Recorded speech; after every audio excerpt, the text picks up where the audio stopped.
बिस्मिल्लाहिर्रहमानिर्रहीम। आज हम चैप्टर 12 इलेक्ट्रोस्टैटिक लेक्चर नंबर 10 देखते हैं। जो हमारे पास टॉपिक है एप्लीकेशन ऑफ गॉसेस लॉ।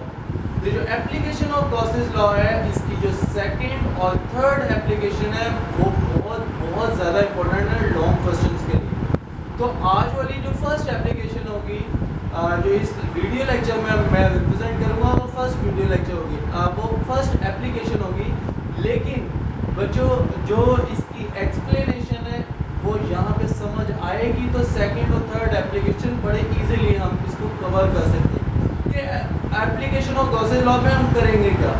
अब गॉसेस लॉ में पता है कि इलेक्ट्रिक इंटेंसिटी कैलकुलेट करने के लिए हम यूज़ करते हैं। तो हम यहाँ पे यही देखते हैं, Gauss's law is applied to calculate electric intensity due to different charge configuration. कोई हमारे पास स्फीयर में कोई चार्ज है, कोई हमारे पास प्लेन पेपर पे है, कोई हमारे पास रेक्टेंगुलर शेप में हमारे पास चार्ज डिस्ट्रीब्यूट है, तो हम किस तरह से उसका इलेक्ट्रिक फ्लक्स कैलकुलेट कर सकते हैं वो हमें गॉसेस लॉ बताएगा। अब हम देखते हैं step to find electric intensity. Electric intensity निकालने का तरीका क्या है बाय यूजिंग गॉसेस लॉ। तो हम सबसे पहले an imaginary closed surface is considered which pass through the point at which the electric intensity is to be calculated। जिस जगह से भी हमने इलेक्ट्रिक इंटेंसिटी कैलकुलेट करनी है, सबसे पहले एक इमेजिनरी सरफेस हम ड्रॉ कर देंगे और उस इमेजिनरी सरफेस को हम गॉसियन सरफेस का नाम दे देंगे। तो वो कहता है considered which an imaginary close surface, जिस भी जगह से भी हमने इंटेंसिटी कैलकुलेट करनी, वहां पे हम इमेजिनरी सरफेस ड्रॉ कर देंगे। is considered which pass through at the point at which the electric intensity is to be calculated। जहां भी हमने कैलकुलेटेड करनी हो, हम वहां उसके गिर्द हम क्या कर लेंगे, एक इमेजिनरी सरफेस ड्रॉ कर लेंगे। This closed surface is known as Gaussian surface। उस सरफेस को हम क्या नाम देते हैं, गॉसियन सरफेस का नाम देते हैं। उसके बाद सेकंड स्टेप क्या करेंगे, जितना भी उस सरफेस के अंदर, उस इमेजिनरी सरफेस या गॉसियन सरफेस के अंदर चार्ज आएगा, वो हम कैलकुलेट करेंगे। सबसे पहले charge enclosed by Gaussian surface is calculated, उसके बाद हम चार्ज कैलकुलेट करेंगे। फिर third one is electric flux through the Gaussian surface is to be calculated. जो इलेक्ट्रिक फ्लक्स है, flux is equal to EA, हम वो कैलकुलेट करेंगे। उसके बाद सेकेंडली जो लास्ट स्टेप होगा, applying Gauss's law to calculate the value of electric field. तो फिर हम क्या करेंगे, इलेक्ट्रिक फील्ड कैलकुलेट कर लेंगे। तो हमारे पास फर्स्ट एप्लीकेशन है, और फर्स्ट एप्लीकेशन क्या है, intensity of field inside a hollow charge sphere.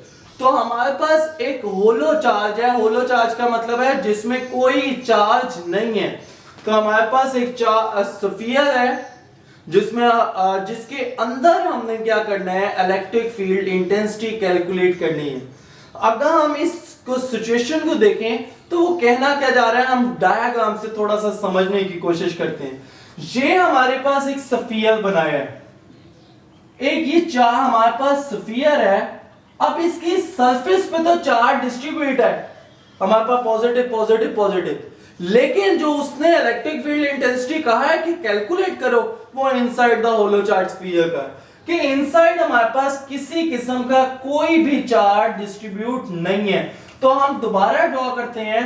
अब हमारा पहला स्टेप क्या था कि जहां भी हमें इलेक्ट्रिक इंटेंसिटी कैलकुलेट करनी हो, वहां पे हम गॉसियन सरफेस या इमेजिनरी सरफेस ड्रॉ करते हैं। तो हम यहाँ पे एक इमेजिनरी सरफेस ड्रॉ करते हैं। जब ये इमेजिनरी सरफेस ड्रॉ की, तो इसका जो रेडियस था हमारे पास, हमने उसको डिनोट कर दिया R प्राइम से, और जो हमारे पास स्फीयर का रेडियस है वो हमने कैपिटल R से रिप्रेजेंट कर दिया। हमें पता है जो स्फीयर का रेडियस है वो बड़ा है किससे, गॉसियन सरफेस के रेडियस से। तो हम देखते हैं, consider a hollow charge, a hollow conducting sphere of radius R, जिसका रेडियस क्या है, capital R, is given as positive charge। इसके ऊपर पॉजिटिव चार्ज डिस्ट्रीब्यूट हुआ है। In order to calculate electric intensity inside the sphere, हम क्या करते हैं, हमने इनसाइड कैलकुलेट करनी है electric intensity. We imagine a Gaussian surface of radius R prime। हमने जो इमेजिन करनी है कौन सी सरफेस, आर प्राइम कंसीडर करनी है, ये हमारे पास आर प्राइम आ गया inside the sphere such that R greater than R prime. जो स्फीयर का रेडियस है वो बड़ा है गॉसियन सरफेस से, आर प्राइम से। Let phi be the flux through this close surface. It is clear from figure, हमें इस फिगर से नजर आ रहा है कि इनसाइड तो कोई चार्ज है ही नहीं, तो from figure the charge enclosed by Gaussian surface is 0। तो जब हमारे पास चार्ज ही नहीं है तो हम यहां पे कह सकते हैं चार्ज इज इक्वल टू 0। अब अप्लाइंग गॉसेस लॉ, जब गॉसेस लॉ को अप्लाई करते हैं तो phi is equal to charge over epsilon आता है, तो चार्ज की वैल्यू क्या आ गई 0।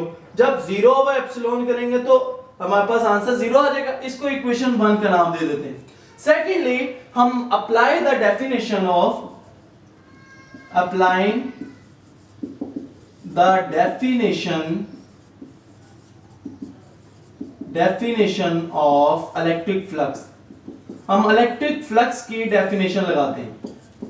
तो जब इलेक्ट्रिक फ्लक्स की डेफिनेशन लगाएंगे तो यहां पे फाई इज इक्वल टू ई ए आ जाएगा, ई ए कॉस 0। और जब हमारे पास यहां पे कॉस 0 आएगा तो हम यहां पे सिंपल क्या कह सकते हैं, अब यहां पे फाई की वैल्यू पुट करें। तो जब फाई की वैल्यू हम पुट करते हैं तो यहां पे हमारे पास फ्रॉम इक्वेशन 1, तो जब हम फाई की वैल्यू पुट करते हैं यहां पे 0 आ जाएगा, यहां पे हमारे पास क्या आएगा ई ए आ जाएगा। जब ई ए आएगा, अब यहां पे देखें आप कि इलेक्ट्रिक इंटेंसिटी और एरिया आ गया। अब इसमें से कोई एक चीज ही हमारे पास क्या हो सकती है, 0 हो सकती है।